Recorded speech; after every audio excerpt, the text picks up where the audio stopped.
সনাতন হিন্দু ধর্মাবলম্বীদের কাছে তুলসী গাছের বিশেষ মাহাত্ম্য রয়েছে। দেবী তুলসীর পুজো সবার আগে ভগবান শ্রী বিষ্ণু করেছিলেন।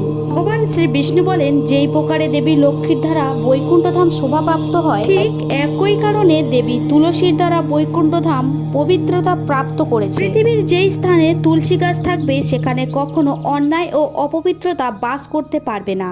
এমন স্থান সবচেয়ে অধিক পবিত্র বলে মনে করা হয়। এই কারণে আমাদের গৃহে অবশ্যই তুলসী গাছ লাগানো উচিত। তুলসী তলায় প্রদীপ প্রজ্বলন করলে কি হয়, চলুন জেনে নিই প্রাচীন এই মহান কথার মাধ্যমে, যেটি ভগবান শ্রীকৃষ্ণ দেবী সত্যভামাকে বলেছিলেন। এক সময়ের কথা, দেবী সত্যভামা ভগবান শ্রীকৃষ্ণের কাছে এসে তাকে জিজ্ঞাসা করলেন, স্বামী, আপনি আমাকে তুলসীকে জল দেওয়ার মাহাত্ম্য সম্পর্কে অবগত করিয়েছেন, কিন্তু তুলসীর পাশে প্রদীপ প্রজ্বলন করার কি মানে রয়েছে, এর মাহাত্ম্য কি? প্রতিদিন সন্ধ্যাবেলায় তুলসী তলায় প্রদীপ প্রজ্বলন করতে কেন বলা হয়? এর ফলে মানুষ কোন ফল প্রাপ্ত করে? তুলসী তলায় প্রদীপ প্রজ্বলন করার সঠিক বিধি কি? তুলসী তলায় প্রদীপ প্রজ্বলন করার সময় কোন মন্ত্র উচ্চারণ করতে হয়? কৃপা করে আপনি আমাকে এটি বিস্তারিত বলুন। তখন ভগবান শ্রীবিষ্ণু বলেন, হে দেবী সত্যভামা, আজ আপনি মানব জাতির কল্যাণের জন্য একটি উচিত প্রশ্ন করেছেন। তোমার এই প্রশ্নের উত্তর দেওয়ার আগে আমি তোমাকে একটি প্রাচীন কথা শোনাতে চাই, যেটি শোনার পর তুমি তোমার সকল প্রশ্নের উত্তর পেয়ে যাবে। সন্ধ্যাবেলায় তুলসী তলায় প্রদীপ প্রজ্বলন করলে যে ফল পাওয়া যায় তার বর্ণনা আজ আমি এই কথার মাধ্যমে করতে চলেছি। এই কারণে এই কথা আজ তুমি মনোযোগ সহকারে শ্রবণ করো। এই কথা মনোযোগ সহকারে শোনা মাত্র একজন ব্যক্তি 100 বছর পর্যন্ত তুলসী তলায় প্রদীপ প্রজ্বলন করার ফল প্রাপ্ত করে। দেবী সত্যভামা বলে, হে স্বামী, আমি এই পবিত্র কথা শোনার জন্য ব্যাকুল হয়ে গেছি। কৃপা করে আপনি আমাকে এই কথা বলুন।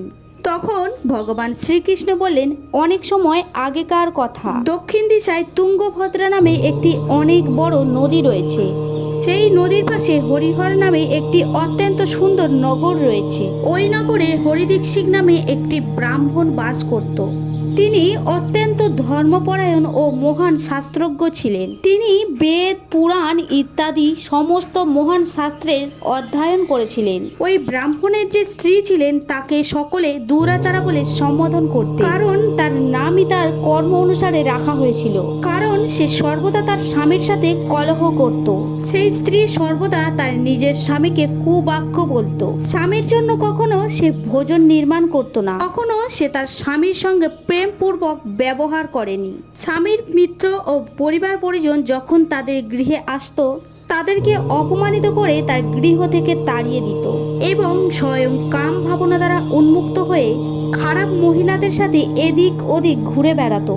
তার মন সর্বদা নিজের স্বামীকে ছেড়ে অন্য পুরুষদের প্রতি পড়ে থাকতো। সে কখনো তার স্বামীর সাথে প্রেমপূর্বক বার্তালাপ করেনি, কিন্তু অন্য পুরুষদের সাথে সে ঘন্টার পর ঘন্টা হেসে হেসে কথা বলতো। পরপুরুষদের মোহিত করার জন্য সে সেজে গুজে গ্রামের এদিকে ওদিকে ঘুরে বেড়াতে থাকতো। কখনো সে বনে গাছের তলায় দাঁড়িয়ে সুন্দর পুরুষদের অপেক্ষা করত এবং কোনো দুষ্ট পুরুষকে মোহিত করে তার সঙ্গে ভোগ বিলাসে লিপ্ত থাকত। এরপর একদিন সেই দুরাচারিণী স্ত্রী বনে একটি গাছের নিচে দাঁড়িয়ে পড়ল। সে কোনো সুন্দর পুরুষের অপেক্ষায় এখানে দাঁড়িয়েছিল, কিন্তু অনেক সময় অতিবাহিত হয়ে যাওয়ার পরেও সেখানে কোনো পুরুষ আসলো না। এর কারণে সে অত্যন্ত দুঃখী হয়ে গেল এবং প্রিয়তমের খোঁজের কারণে এদিক ওদিক ঘুরতে লাগলো। সেদিন তার সমস্ত পরিশ্রমই ব্যর্থ হলো এবং সেখানে দাঁড়িয়ে সে নানা প্রকারের কথা বলতে লাগলো এবং সেখানে সে বিলাপ করতে লাগলো এবং সে বলতে লাগলো, হায়, আজ তো এই মাঠ দিয়ে কোনো সুন্দর পুরুষ এলো না। এখন আমি কিভাবে নিজের কাম বাসনার পরিতৃপ্তি ঘটাবো? আজকের রাত আমার কিভাবে কাটবে? সেই মহিলা জোরে জোরে বিলাপ করতে লাগলো। এই জঙ্গলে একটি বাঘ বাস করত। সে পাপী স্ত্রীর বিলাপ শুনে জেগে গেল এবং সে তাকে ভক্ষণ করার জন্য তার সামনে লাফিয়ে গেল। ওই বাঘকে দেখে সেই দুরাচারী স্ত্রী ঘামতে লাগলো এবং ভয় পেয়ে সে থর থর করে কাঁপতে লাগলো। সে কিছু করার আগে সেই বাঘটি তার ভয়ঙ্কর নখ দিয়ে তাকে আছড়ে দিল। মাটিতে পড়া মাত্রই সেই দুরাচারী স্ত্রী জোরে জোরে কাঁদতে লাগলো, ওরে বাঘ, তুই এখানে কি করতে এসেছিস? তুই আমাকে কেন মারছিস? আমি এখানে আমার প্রিয়তমের খোঁজ করতে এসেছি। তুই আমাকে ছেড়ে দে, আমাকে খেয়ে তোর কি লাভ হবে? সেই ভয়ানক বাঘ কিছুক্ষণের জন্য দাঁড়িয়ে গেল এবং হাসতে হাসতে বলল, হে দুষ্টা, আজ বিধাতা তোকে আমার গ্রাস নিযুক্ত করেছে। তোর মতো পাপী স্ত্রীদের ভক্ষণ করাই আমার কাজ। তখনই আমি আমার এই শরীর থেকে মুক্তি পাব। তখন সেই দুরাচারী স্ত্রী সেই বাঘকে জিজ্ঞাসা করলো যে, হে বাঘ, সত্যি করে বলো তুমি কে এবং আমার মতো দুরাচারী স্ত্রীর ভক্ষণ করার কর্ম তোমার কিভাবে হলো? আগে তুমি আমাকে আমার প্রশ্নের উত্তর দাও, তারপরে তুমি আমাকে ভক্ষণ করো। সেই বাঘ তখন বলতে লাগলো, হে দুরাচারিণী, আজ আমি তোকে বলছি কী কারণে আমাকে এই বাঘের রূপ ধরতে হলো। পূর্বে পল্লাবাহ নামে একটি নদী রয়েছে, তার পাশে মুনিপর্ণা নামে একটি সুন্দর নগর রয়েছে। সেই নগরে আমি বাস করতাম। আমি এক ব্রাহ্মণ পুত্র ছিলাম এবং নদীর পাশে বসে আমি আমার যজ্ঞ কর্ম করতাম। আমি সেই জন্মে অনেক পাপী তাপীদের জন্য যজ্ঞ করেছিলাম। আমি ধন সম্পত্তির জন্য অনেক পাপীদের সঙ্গ দিয়েছি। যে সকল বস্তুর দান একটি ব্রাহ্মণের নেওয়া উচিত নয়, আমি সে সকল বস্তুরও দান গ্রহণ করেছি।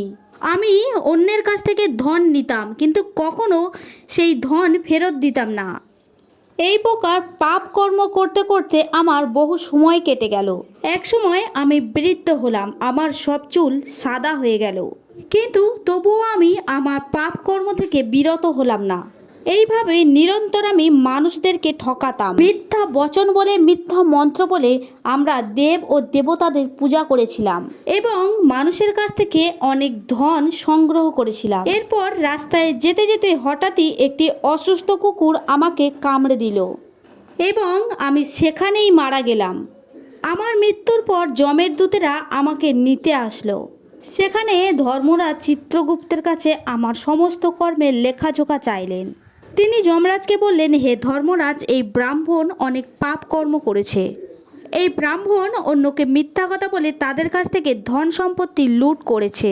বিধিবদ্ধভাবে পুজো না করে মিথ্যা মন্ত্র বলে ভগবানের অপমান করেছে। এরই কারণে এই পাপী ব্রাহ্মণ কেবলই নরক যাওয়ারই যোগ্য। এরপর যমরাজ তার দূতেদের আদেশ দিল এবং আমাকে নরকে ফেলে দিল।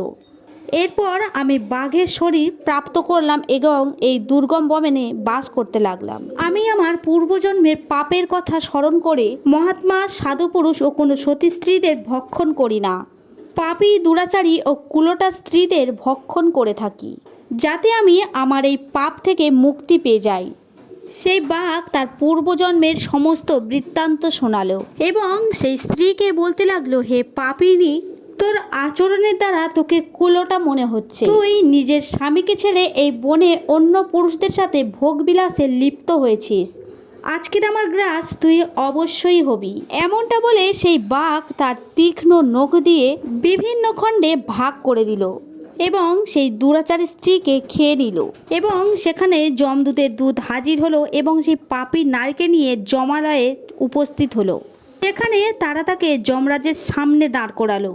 চিত্রগুপ্ত তার সমস্ত লেখাজোখা বের করলো এবং সে ধর্মরাজকে বলতে লাগলো, হে ধর্মরাজ, এই নারী তো অত্যন্ত পাপ কর্মকারী। এই স্ত্রী ঘোর পাপ দ্বারা লিপ্ত হয়ে রয়েছে। এই স্ত্রী কখনো নিজের স্বামীর সেবা করেনি। সে বিভিন্ন পরপুরুষদের সাথে ভোগবিলাসে লিপ্ত হয়েছে। আর এই সমস্ত পাপের কথা শুনে যমরাজ তাকে ভয়ঙ্কর অগ্নি দ্বারা ঘেরা নরকে পতিত করলো। অনেক বছর পর্যন্ত সে ওই ভয়ঙ্কর অগ্নিকুণ্ডে জ্বলতে লাগলো। তারপর তাকে সেখান থেকে বের করে রৌরব নামক নরকে পতিত করা হলো।